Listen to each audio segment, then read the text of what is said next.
छंद, छंदोबद्ध, इस तरह के शब्द आप शायद सुने होंगे। ये छंद होता क्या है? मंत्र में प्रवेश करने के लिए दूसरी द्वार है छंद।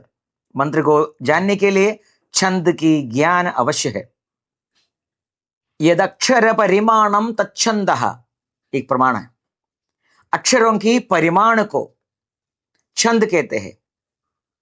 एक उदाहरण दे देता हूं। जैसे कि एक पंक्ति में 8 अक्षर है, उसी तरह 3 पंक्तियां, तो हो गया 24। एक पाद में 8 अक्षर, उसी तरह 8 8 8, तो हो गया 24। इस छंद को, इस 24 अक्षरों वाले छंद को कहते हैं गायत्री। और एक और पाद उसमें जुड़ेंगे तो हो गया 32। उस छंद को कहेंगे अनुष्टुप। अनुष्टुप तो बहुत प्रसिद्ध है।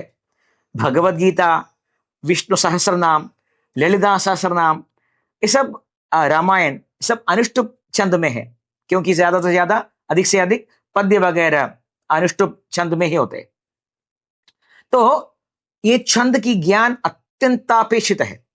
और सभी, यानी कि वेदों में तो बहुत से छंद है, उसमें 7 छंदों का नाम विशेष उल्लेखनीय भी है, जैसे कि गायत्री, उष्णिक, अनुष्टुप, त्रिष्टुप, पंक्ति, बृहति, जगति, इस तरह की 7 प्रमुख छंद है।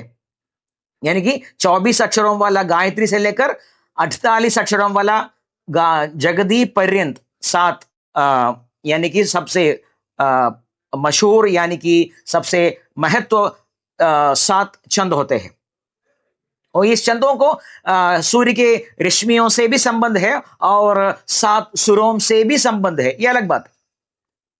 और जितने भी छंद होते हैं, उस सारी छंदों में सबसे प्राण शक्ति को देने वाली छंद गायत्री छंद है। मैं नहीं कह रहा हूं, आदि शंकराचार्य ने बृहदारण्यकोपनिषद के भाष्य करते हुए कहते हैं, जो जिस तरह की सामर्थ्य, प्राण शक्ति, प्राणों की रक्षा करने वाले में जो शक्ति, प्राणों की रक्षा करने की जो क्षमता गायत्री छंद में है, ये और कोई भी छंद में इस तरह नहीं है। ये साक्षात आदि शंकराचार्य की वाक्य है।